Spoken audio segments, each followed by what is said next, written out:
Hello, ladies and gentlemen. I am Dr. Claudia Albers, Planet X research and professional physicist. And today I'd like to bring to you another one of my articles. This one is entitled Planet X is the Destroyer System, the result of Lucifer's rebellion. Now, the Planet X system is made up of some tens of thousands of dead star systems, which seem to surround our star system on every side. These dead stars, planets and moons have been coming into our solar system as comets for thousands of years, as the first documented observation of a comet occurred sometime around 3000 BC. And you may look at article 368 entitled The Destroyer System, Planet X and the Oort Cloud. They are dead because they are no longer able to generate energy in their core, and the particles they are made of are depleted in gravitational energy or photon energy. In other words, they are depleted of light energy. This causes them to be weak gravitational interactors, as the strength of the gravitational interaction is dependent on the photon energy inside the particles making up a celestial object. And you may look at article 210 entitled Stellar Core Gravity, Tidal, and G is not constant. So here's an illustration of what we have. This then is the Interstellar Cloud, or the Planet X system, some 30 light years in extent, and 30 light years is 2 million AU. And here's the solar system, which has a diameter of about 240 AU.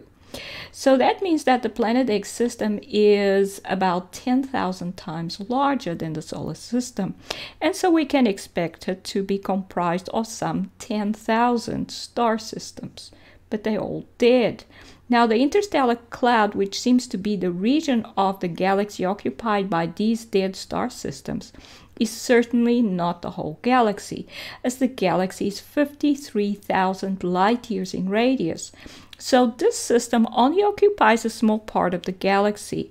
Nevertheless, in comparison with the solar system, it is a vast region of space within the galaxy.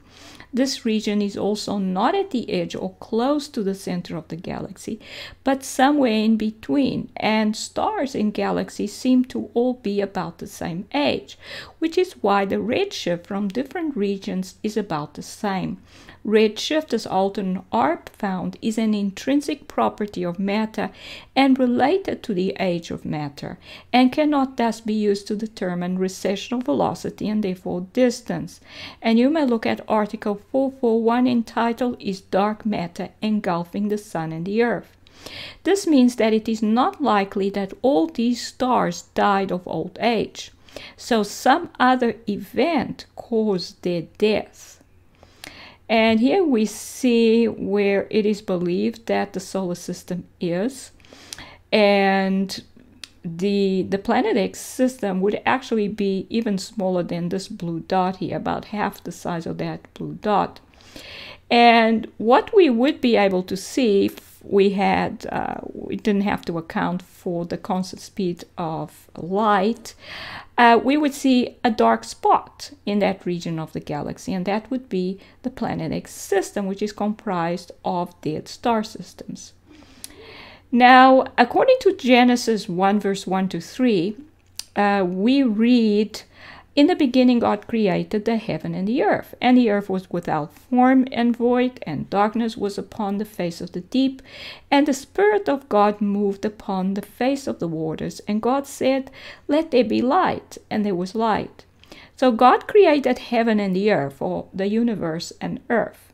Then in the second paragraph, we read that the earth was empty and chaotic. This seems to be what the words without form and void mean, or destroyed and in darkness. And then God said, "Let there be light."